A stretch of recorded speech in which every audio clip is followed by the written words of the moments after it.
Thank you, Senator Lambie. Senator Madigan. Thank you, Mr Acting Deputy President. There is a bushfire ripping across rural and regional Australia that is, to a large extent, unreported and uncommented on in this place. It is an attack on our most vulnerable communities, small towns and regional cities, outback places and places off the beaten track. It is an attack costing communities jobs. It is an attack on the fabric that holds communities together.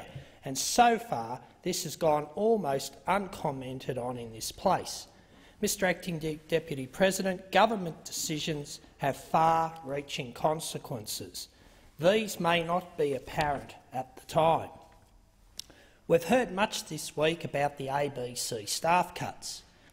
As an independent senator for Victoria based in the regional city of Ballarat, I note the impact this will have on regional communities. My colleague from the Nationals, Senator Mackenzie, has been vocal in her concerns. She has publicly noted the planned demise of the long-running ABC radio program, Bush Telegraph. Senator Mackenzie has commented on the show's importance in reporting on rural and regional issues and the opportunities it gives to rural and regional reporters. As part of the cuts, the ABC office in Newcastle will be downgraded. Additionally, small ABC offices in Port Augusta, Gladstone, Nowra and Wagon will be closed. Plus, in my home state of Victoria, the ABC office in Morwell will be shut. Morwell is already a community under siege. I travel regularly to Gippsland, Mr Acting Deputy President. I see how people down there are doing it hard. I see empty shops, deserted factory and kids at night on the streets across Gippsland. If ever there were forgotten people, I would say the good people Morwell are part of that. And this decision by the ABC to withdraw from that community is another case in point. Groups as diverse as the National Farmers Federation have voiced their concern about cuts to ABC regional programming. And what has ABC management promised in return? A new ABC regional division. But I won't be holding my breath. The CEO of Fairfax, Greg Highwood, has been making promises about his company's rural and regional division. Mr Highwood has been touring country newspapers across Australia since shortly after his appointment to the position in 2011.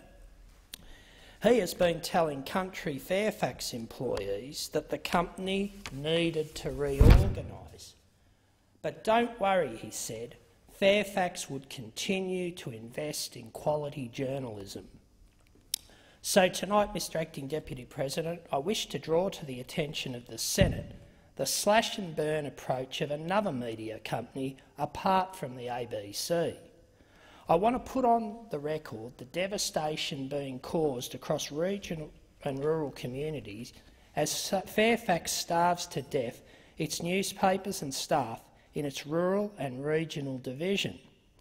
Australian Community Media, I'm told that is the current name of the regional and community division of Fairfax Media. Last month it announced another major restructure. These events, Mr Acting Deputy President, are always described in the corporate speak, major restructure. These are just words for slash and burn. There are many small Fairfax newspapers across the country. These include dailies such as the Newcastle Herald, the Illawarra Mercury, the Examiner in Launceston, the Ballarat Courier, the Bendigo Advertiser, the Border Mail in Albury-Wodonga and the Warrnambool Standard. There's also the Latrobe Valley Express, which I've had much to do with, as well as the Guardian in Swan Hill. And in the town where I have my workshop, Hepburn Springs, I've been reading The Advocate as well as appearing in its pages for close to 40 years. All are great newspapers with a long history of serving their communities. This so-called restructure is the precursor to the biggest attack on regional journalism ever seen in Australia. Mr Acting Deputy President, this attack is predicated by a company which has only survived in recent years due to the profitability of these very same newspaper operations. I understand Fairfax has distributed a proposed new editorial and sales structure for South West New South Wales, encompassing the Daily Advertiser at Wagga and several small non-daily publications. This proposed new structure will cut editorial staff by almost half. It will include removing all local sub-editing, reducing dedicated photography to a sole employee, and removing support for editors by making senior roles including Chief of Staff, Sports Editor and Night Editor redundant. After a consultation process, some positions have been saved, but 25% of staff will still go, I'm told. Mr Acting Deputy President, the restructure will continue in Victoria, I'm told, and the whole of the regional network will be impacted in the next 18 to 24 months. It is expected that, unlike the metro slashing of subbing and photography, the work will not be outsourced to PageMaster or Getty Images. Instead, sites will be required to find internal solutions for subbing and photography. Mr Acting Deputy President, both will largely fall onto the shoulders of reporters. Effectively, this will mean less time reporting and more time producing content. There will be some errors with fewer resources to manage the newsroom. There will be less time for research and reporting of real news and real stories. There will be more reliance on press releases and quick-fix journalism, and more bad grammar. Oh, the quality of writing in the newspapers these days. Any suggestion by Fairfax that a similar news structure will not be implemented more broadly across its regional network is laughable, I'm told. As I say, Victoria is next on the company's hit list, and I'm told the cuts will be severe. Mr Acting Deputy President, what is most ironic about this is that Greg Hywood, Fairfax CEO, continues to spout his intentions to invest in quality journalism. Some newspapers in the country, Fairfax stable, have histories stretching back 150 years.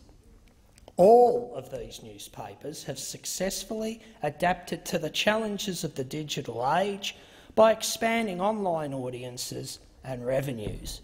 Yet this has meant bugger all in the face of required cost savings predicted to be $40 million in this financial year alone. Mr Acting Deputy President, I understand Mr Hywood outlined this figure openly in his address to the annual general meeting recently. I'm told there is significant fear amongst Fairfax's regional staff.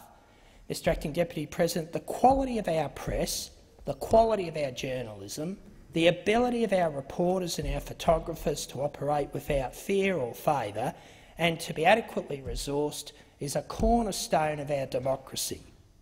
I voted against the National Security Legislation Amendment Bill No. 1, 2014, not least because of its impact on press freedom and the ability of journalists to do their job. There is no doubt our media is under attack in this country. This attack is coming both from government legislation as well as economic and technological change. There is no doubt that people working across all sectors of the media, including those in rural and regional Australia, face an uncertain future. Mr Acting Deputy President, you may ask, what business is it of the Parliament how private companies run their business? Companies like Fairfax have a duty of care that goes beyond the bottom line. Companies like Fairfax that built years of profit and shareholder value from rural and regional communities must act responsibly in the way they face their current business challenges. And to those people living in those small and regional communities, my message is this: don't take this lying down. I personally know how important your local newspaper is. I know firsthand the stories of local shows and weddings, church and school events, sporting wins and defeats, births, deaths and marriages is the fabric of your lives. Don't take this lying down, I say. It has been reported that Fairfax was looking to close up to 60 regional newspapers. It has been reported that Fairfax is sacking sales staff as well as journalists across our country towns and cities. Mr Acting Deputy President, in crisis there is opportunity. To the people of rural and regional Australia, if your newspaper is dying, if the big shots in Sydney are killing your local paper, start your own. That's happened in my hometown of Hepburn Springs, where a former Fairfax journalist, Donna Kelly, and her husband launched a paper appropriately called The Local. In the Shire of Moorabool, a short distance away, Helen Tatchell has been successful in taking on both Fairfax and Leader newspapers with her vibrant weekly, The Moorabool News. Mr Acting Deputy President, there are many ways to skin a cat. There are many ways to tell the news effectively and cheaply. So I say this to local communities where their Fairfax paper is being strangled by senior Fairfax management. Take heart, take control and take back the heart and soul of your local town. Start your own blogs on local events. Use volunteers, use local knowledge, get people involved. The time to act is now. Thank you, Mr Acting Deputy President.